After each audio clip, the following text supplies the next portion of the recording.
하나님 말씀은 로마서 15장 14절로 21절까지 말씀 교독합니다. 로마서 15장 14절로 21절까지입니다. 내 형제들아, 너희가 스스로 선함이 가득하고 모든 지식이 차서 능히 서로 권하는 자임을 나도 확신하노라.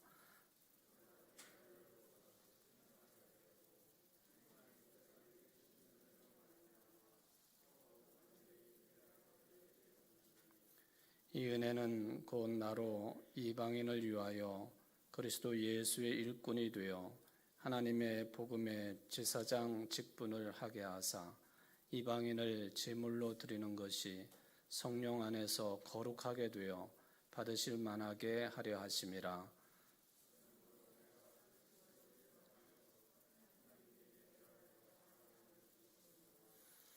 그리스도께서 이방인들을 순종하게 하기 위하여 나를 통하여 역사하신 것 외에는 내가 감히 말하지 아니하노라. 그 일은 말과 행위로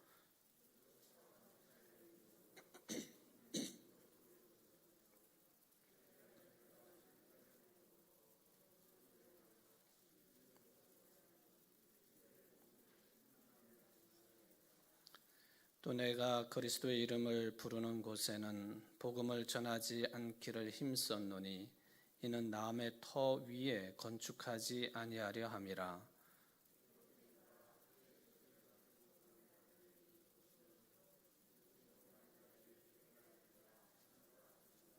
아멘. 감사 헌금 드리셨습니다. 황희만 성도님, 김일정 집사님, 나올 수 있게 용기를 주셔서 감사합니다. 감사 헌금 드리셨습니다.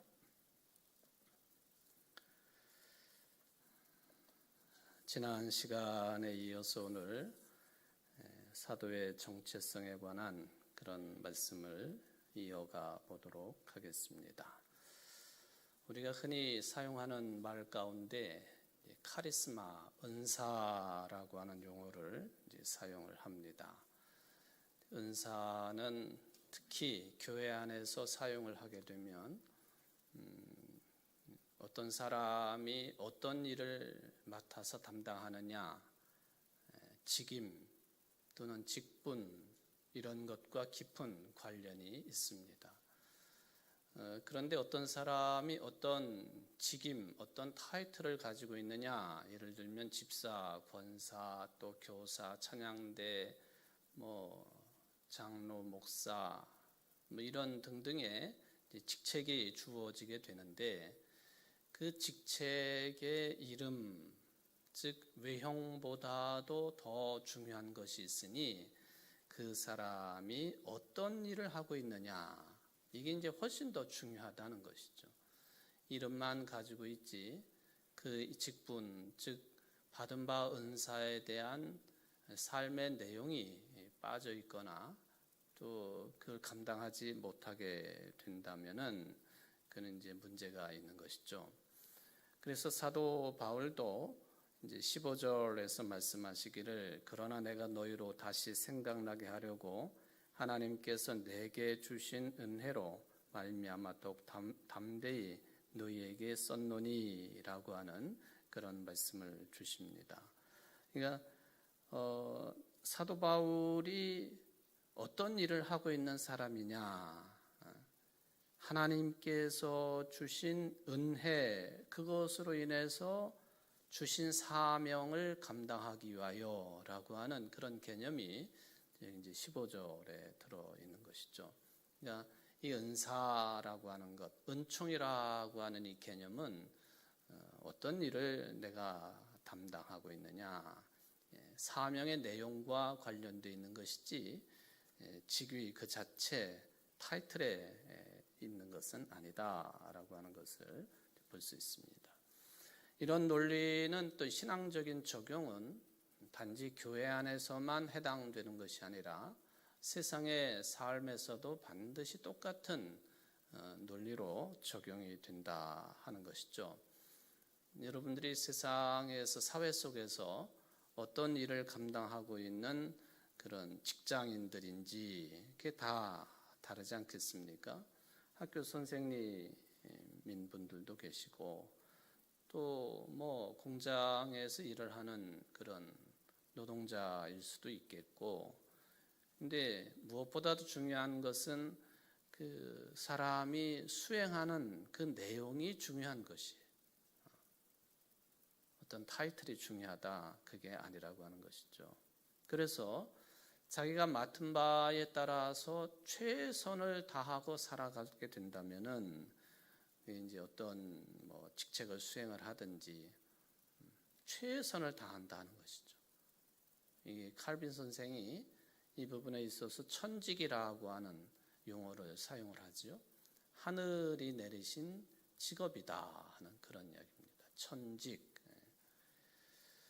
국회의원이 뭐 천직일 수도 있고 아닐 수도 있겠지만은, 그러나 국회의원 배지를 달고 있는 동안에는 천직으로 여기고 입법부의 그 중요한 역할을 잘 감당해야지만이 그게 제대로 된 국회의원이지, 서로 뭐 경쟁만 한다든지 또 뭐 하여튼 우리나라 국회처럼 참 일을 하지 아니하는 국회가 어디 있겠는가 하는 그런 생각이 듭니다만은, 이렇게 사회 각 곳에서 자기에게 주어진 이 일들을 최선을 다해서 잘 감당하는 것, 이게 곧 성서적인 의미에서 카리스마, 은사의 원리라 그런 거예요. 좀 전에 이제 칼빈의 천직 사상을 말씀을 드렸는데, 바로 그것이 종교 개혁의 정신이라 그렇게 불려집니다. 종교 개혁의 정신이라.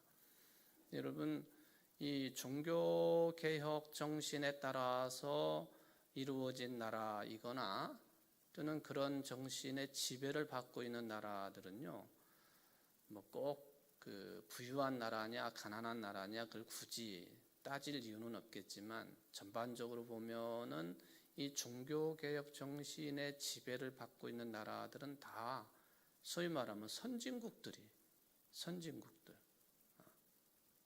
그거는 부인할 수 없어요. 유럽 쪽도, 북유럽 쪽도 마찬가지고요. 뭐 미국, 캐나다 마찬가지죠. 남미는 이제 가톨릭 구교의 지배를 받고 있는 그런 국가들이라고 한다면, 영국은 앵글리칸 처치가 영국 성공회죠. 성공회. 근데 성공회는 그 의식은 가톨릭이에요. 그렇죠. 외형적으로 보면 가톨릭이랑 구분이 잘 안 돼요. 근데 이 성공회 신학은요, 칼빈 신학입니다. 이건 참 독특하지요. 그 성공회하고 우리 장로교회는 통하는 데가 참 많습니다. 대화를 나누어 보면은, 또 영국도 그런 차원에서 보면은 어쩌면은 이제 이 종교개혁 정신의 지배를 받고 있는 국가다, 그렇게 말해도 틀리지 않습니다. 자기에게 주어진 일에 최선을 다한다고 하는 것. 왜? 하나님이 나에게 주신 은사이기 때문에 그 정신인 거예요. 자본주의라고 하는 것도 뭐 그런 정신 하에서 탄생이 되었다 말해도 틀리지 않겠습니다. 공산주의 세상하고 자본주의 세상이 사람들이 사회 속에서 살아가는 큰 차이점이 있지 않습니까? 공산주의 사상의 지배를 받고 있는 거 보면은 서비스 업종이 아주 후진적이죠. 손님이 와도 왔는가 보다 하지 반겨하지 않습니다. 나라에서 뭐 다 책임져 주는데 그렇게 자기가 나서서 반겨할 필요도 없고, 뭐 사가면 사가는 거고 말면 마는 거고, 쳐다보지도 않는 경우, 호텔 프론트에서 손님이 들어와도 쳐다보지도 않는 경우, 이게 많습니다. 하여튼 이 칼빈의 천직 사상, 종교개혁 정신에 따르면 맡겨진 일들에 최선을 다하는 것. 여러 차례 제가 말씀을 드렸습니다만, 이 칼빈이 원래가 출신이 프랑스 아닙니까? 프랑스 사람이에요. 거기서 이제 말하자면은 쫓겨나죠. 쫓겨나고 프랑스의 이 개혁교회 정신을 물려받은 사람들, 프랑스가 워낙에 그 가톨릭이 센 나라 아닙니까? 센 나라죠. 이 그 교황청이 지금처럼 바티칸에만 있었던 게 아니고 프랑스로 잠시 가 있던 적도 있지 않았습니까? 그 정도로 가톨릭이 센 국가예요. 그곳에서 종교개혁 정신을 이어받아 가지고 신앙생활하는 사람들, 종교개혁 정신에 따른 그리스도인들, 그 사람들을 부르는 용어가 있는데 위그노라 그렇게 불렀습니다. 위그노. 이 위그노들이 얼마나 큰 핍박을 받았는지요. 어느 때에는 프랑스 파리의 유명한 강 있잖아요.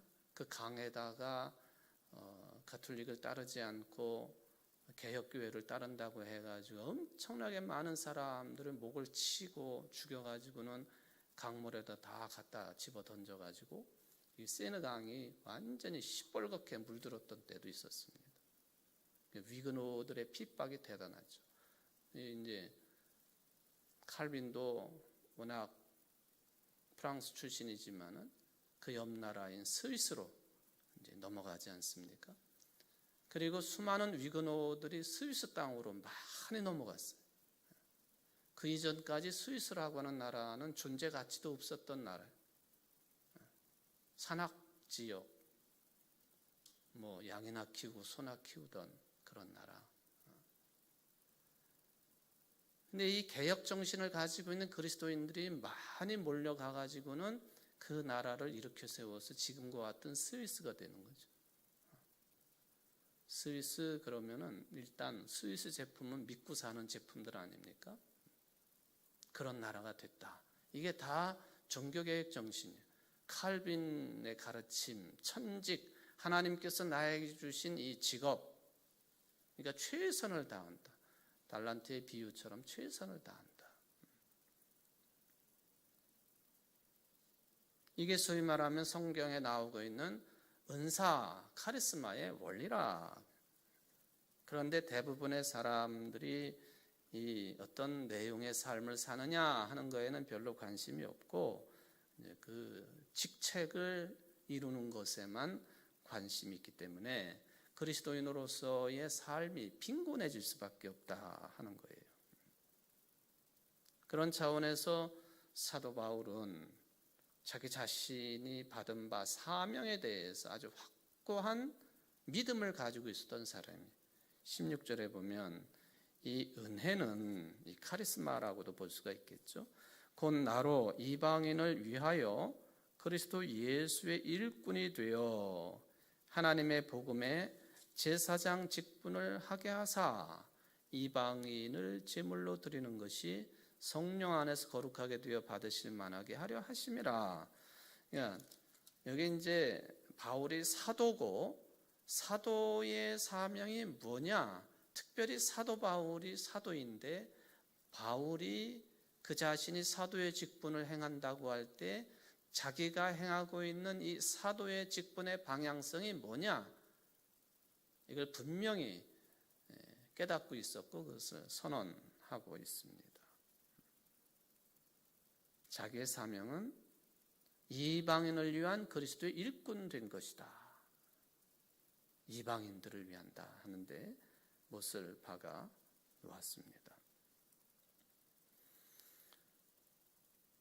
이것은 이제 사도 바울의 16절의 이 말씀은 사도 바울의 개인적인 입장, 피력이라고도 볼 수가 있겠는데 오늘날 모든 교회들의 사명과도 매우 밀접한 관련성을 가지고 있는 의식이다. 그렇게 보는 것이 몇 가지가 있겠습니다만은 이제 바울이 그의 정체성을 무엇으로 확인했느냐 하는 그 내용이 오늘날 교회의 정체성이 뭐냐 하는 것과 관련이 있다는 거예요. 첫 번째, 바울은 자신의 정체성을 이방인을 위한 그리스도의 일꾼으로 보았다고 하는 거예요.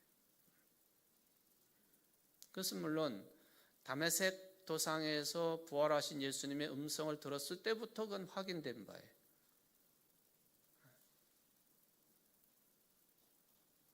이방인들의 구원을 위한 그리스도의 일꾼. 여러분들이 이제 이런 그 내용의 그 성경 말씀을 읽을 때나 또 이렇게 설교를 통해서 들으면 뭐 당연한 거죠. 바울이 이방인들을 위한 사도였죠. 그건 당연합니다. 그렇게 당연하게 받아들이지 않습니까? 그런데요, 2000년 전의 상황을 염두에 둔다면요, 결코 이것은 당연한 일이 아니었다는 거예요. 당연한 일이 아니었다. 만약에 바울이 다메섹 도상에서 부활하신 예수님을 만나지 않았다고 한다면 여전히 그는 예수 믿는 사람들을 핍박하는, 그것도 아주 적극적으로 핍박하는 핍박자였을 거예요. 유대교의 핵심적인 역할을 감당하는 바리새인 중에 바리새인.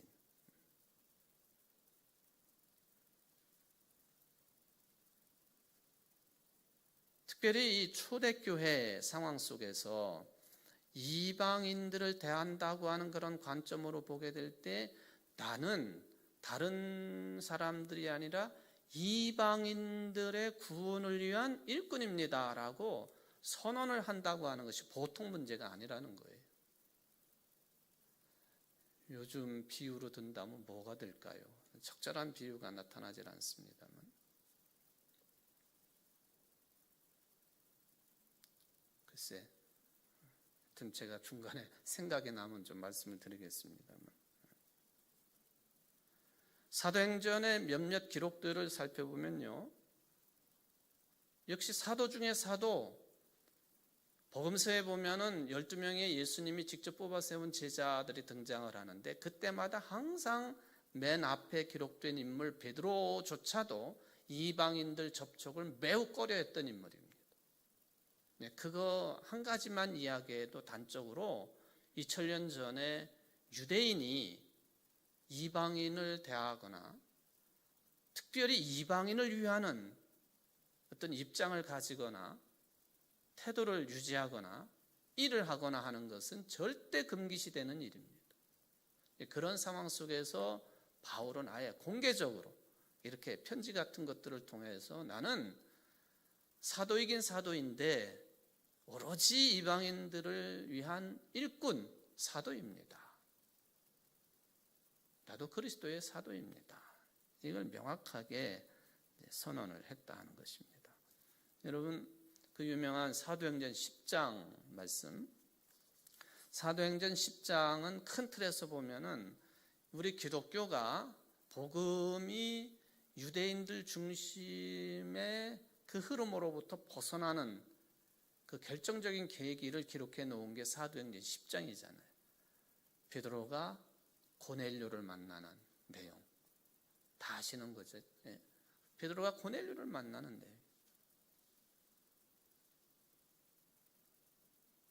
그 내용 설명을 해볼 수가 있겠습니다만, 초대교회의 복음이 서서히 이방인 선교 지향적으로 변화를 일으키는 중요한 계기가 된 사건이 바로 고넬료가 베드로를 초청하고 또 베드로가 어찌 보면 억지로 끌려가는 것처럼 가지만 고넬료 이방인 집으로 가고 고넬료 집안 식구들이 구원받고 성령을 받는 역사, 이 기록입니다. 그 이전까지는 사도행전 10장 기록 이전까지를 보면은 기독교라 할지라도 복음이라 할지라도 철저하게 유대인 중심의 복음이었다, 그런 뜻입니다. 유대인들만을 위한 구원의 복음. 그것도 굉장히 귀한 역사지만 그렇게 제한적이었다 하는 것을 알 수가 있습니다. 로마 교회에 대한 이야기를 한번 고넬료와 이렇게 연결시켜서 생각을 해볼 수가 있겠습니다. 물론 이것은 성경에 그런 내용들이 기록되어 있는 것은 아니기 때문에 좀 조심스러운 언급이기는 하지만 충분한 개연성이 있다, 그렇게 봅니다. 자, 바울 사도가 로마서라고 하는 이 편지를 보내기 전에 이미 로마에는 기독교인들이 있었잖아요. 그렇죠. 기독교인들이 있었습니다. 제일 큰 도시였고 또 많은 유대인들이 이미 그곳에 생활을 하고 있었고 회당도 있었고 어쩌면 회당을 중심으로 처음 그리스도인들이 모였을 것이고 그러다가는 이제 예수 믿는 사람들이 몰리고 해가지고는 카타콤이라고 하는 지하 공동 묘지 같은 데 가서 예배도 드리고 이제 이 로마 기독교의 흔적입니다. 다른 지역들을 보면은 거의 대부분이 여기 성경에 나와 있는 신약 성경에 나와 있는 초대교회들은 거의 대부분이 사도 바울이 직접 걸어 다니면서 복음 전해가지고 탄생된 교회들이 거의 대부분이 그렇습니다. 3차 전도여행까지 다니면서 교회들을 탄생시켰다. 근데 로마 교회는 그렇지 않아요. 어쩌면은 예수님이 부활 승천하신 다음에 예수님의 부활을 목격한 사람들이 전 세계라고도 말할 수 있겠고 각 지역으로 흩어져서 복음을 전하기 시작을 했고 여기저기 이제 흩어져서 복음을 전했다. 그런 생각을 해볼 수가 있겠습니다. 이런 과정 속에서 사도행전 10장에 등장하고 있는 고넬료라고 하는 매우 경건한 사람, 하나님을 이미 믿고 있었던 사람이고 하나님을 믿는 믿음의 사람이었기 때문에 그 믿음의 결과로 인은 기도도 열심히 하고 기도만 열심히 하는 것뿐만 아니라 구제사업도 아주 열심히 했던 사람. 그럼 믿음이라고 하는 그 열매는 이렇게 맺혀져야 됩니다. 기도뿐만 아니라 삶의 형태로 나타나는 구제.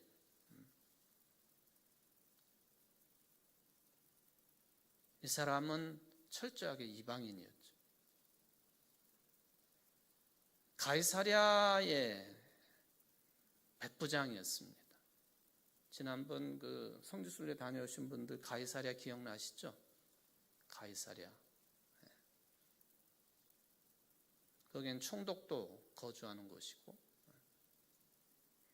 하여튼 이 가이사랴의 이탈리아 군대의 장교입니다. 몇 명의 부하를 통치를 하느냐 하면 백부장이니까 100명의 부하를 거느리고 있는 로마 군대의 장교인 고넬료. 절대로 로마 시민권자가 아니면 이런 직분을 줄 수가 없는 거죠. 백부장 장교예요, 장교. 지금도 이스라엘 사해 부근에 가보면 우리가 지난번에 거길 올라가려다가 못 올라가렸습니다. 마사다라고 하는 곳이 있잖아요. 이스라엘의 유대 국가가 로마의 멸망을 당하는데 최후의 항전지가 마사다입니다. 거기서 다 자결을 하고 죽지 않습니까? 1000명 가까운 사람들이.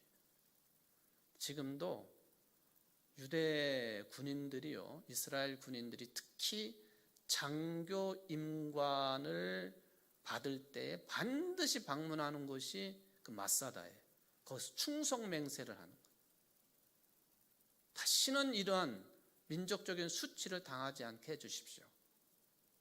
로마에 멸망당했던. 그러니까 장교가 된다고 하는 것은요, 아무나 주는 거 아니에요. 아무나 주는 거. 제 개인 얘기를 좀 드려보면은 저는 나이 27살에 군대를 갔거든요. 근데 그렇게 늦어진 이유는 장교로 들어가 보고 싶어가지고 그랬어요. 석사장교를 좀 도전을 해봐야 되겠다 해서는 대학원 과정까지 다 마치고 논문까지 다 쓰고 석사장교인데 저 같은 경우는 이제 정훈장교 그런 TO로 갈 수 있는 기회가 있어서 논문을 다 제출을 하고 그렇게 이제 준비를 하고 있었죠. 그런데 똑 떨어졌어요. 제가 생각해도 제가 다니던 학교가 한국신학대학인데 이 정부에서 볼 때에 이게 조금 삐딱한 학교거든. 거기가 데모도 많이 하고 바른 소리 잘 하고, 그러니 그런 출신은 무슨 더군다나 군인들의 정신교육을 시켜야 되는 정훈장교로 뽑아주겠어요? 그래가지고는 저 성남에 있는 문무대 가서 그 석사 수료식 하는 날 수료식장에도 못 가고 1500m 뛰고 막 했어요. 그 테스트 받느라고. 다 끝나고 보니까 뭐 졸업식도 다 끝나고 이제 그러긴 했습니다만, 장교가 된다고 하는 것, 이게 말하자면은 민족적인 순수성, 이거 담보되지 않으면은 장교 될 수가 없는 거예요.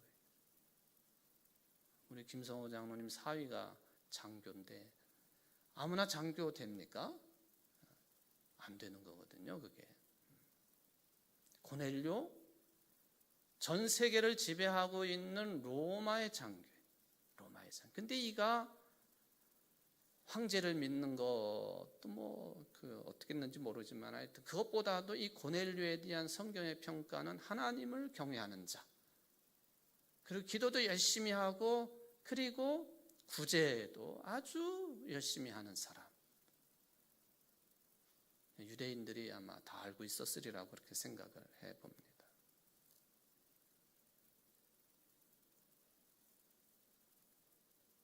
복음을 접한 적이 없는 사람. 그렇지만은 하나님을 찾고 매일 기도하고 또 구제할 줄 아는 사람. 매일 기도한다. 고넬료가 기도하는 그때에 하나님의 사자가 와가지고는 네 기도와 구제가 하나님 앞에 상달되었다. 그러니까 기도와 구제는요, 절대로 땅에 떨어지는 법이 없어요.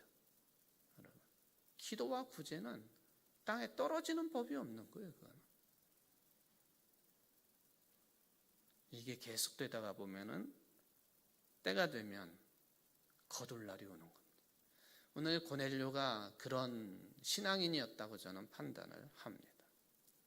그래서 하나님의 사자의 이야기를 듣고는 하인 둘하고 경건한 종을 불러가지고는 베드로가 있는 해변 조그마한 마을 욥바로 보냈습니다. 마침 베드로도 그때 유대인들이 매일처럼 몇 차례 기도하는 것처럼 기도 시간이었습니다. 그 기도 시간에 베드로가 환상을 보지 않습니까? 하늘에서 보자기에 온갖 짐승이 담겨 있는데 성경의 율법의 배경으로 보면은 절대로 먹어서는 안 되는 더러운 짐승들이 들어있는 보자기가 내려옵니다. 하나님께서 베드로에게 이걸 잡아먹으라. 부정한 음식을 먹지 않는 관습상 못 먹겠다고 하나님께서 말씀하십니다. 내가 깨끗하게 한 것을 내가 속되다고 하지 말아라. 여러분, 이거 굉장히 중요한 내용이에요. 내가 깨끗하게 여긴 것을 네가 속되다고 하지 말아라. 더럽다고 하지 말아라. 지저분하다고 하지 말아라. 아마도 여러분들이 신앙인으로 세상을 살아가고 계십니다마는 차별이라고 하는 이 내용을 여기다 적용을 시켜보면은 하나님은 절대로 그 누구도 차별하지 않으시는데 내가 차별한다. 어떤 환경에 있던 사람이라 할지라도 이런 이유 저런 이유를 대가지고 내가 누구를 차별하고 있다? 그거는 아니죠. 하나님은, 여러분들이 믿고 계시는 하나님은요, 어떤 사람이라도 차별하시는 분이 아니시다. 이거에 대한 세세한 말씀을 드릴 수가 있겠습니다. 여기서 저는 스톱합니다. 그거는 신앙의 문제. 하나님께서는 그렇지 않다고 하시는데 우리들이 그렇다고 하는 경우가 부지기수라는 겁니다. 내가 깨끗하게 한 것을 내가 속되다 하지 말라. 베드로가 깨지는 순간이죠. 깨지는 순간입니다. 이게 이방인 집에서 온 종들이고 또 하인들이고 그런데 뿐만 아니라 고넬료 집에서 왔다고 하는 것 밝혀야 되지 않겠습니까? 환상 중에 그런 환상을 보았고 베드로가 깨졌기 때문에 일단 이 종들을 맞이하고 하룻밤을 유숙하게 한 뒤에 욥바에서 고넬료를 만나러 출발을 합니다.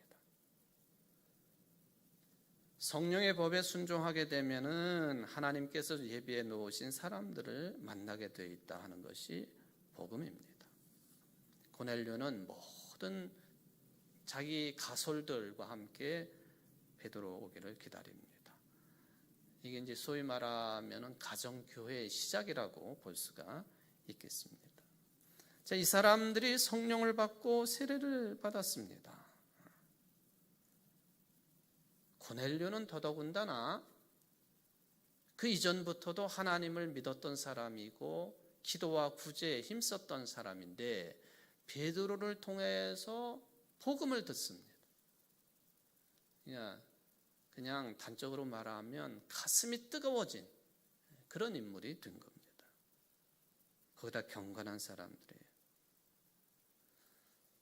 학자들 중에 많은 학자들이 그런 주장을 합니다만은 고넬료가 가이사랴에만 있었던 인물은 아니었을 것이다. 로마에도 자주 왔다 갔다 했을 것이다. 로마에 가가지고 몰래 했던 반공개적으로 했던지 간에 유대인들이 모이는 회당이라든지 또는 회당에서 선포되어지고 있는 복음의 말씀이라든지 더 나아가서 그리스도인들의 모임이나 집회라든지 예배라든지 물고기를 그려가면서 그리스도인들과의 접촉이 빈번했을 것이다. 많은 학자들이 그런 주장을 한다 하는 거예요. 로마 교회가 어떻게 세워졌는지 기록된 것은 없지만은 고넬료 같은 사람, 경건한 유대인 중 믿는 사람들이 로마에 거주하면서 가정교회를 만들고 회당에서 조직을 만들고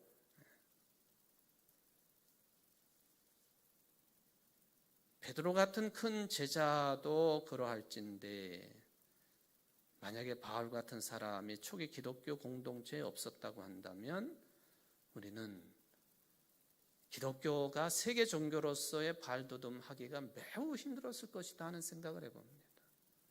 때가 되어서 12제자 외에 또 다른 이렇게 성령 충만한 이방인들에게 복음을 전하고자 그 사명만을 가진 이미 모든 준비가 끝난 사람.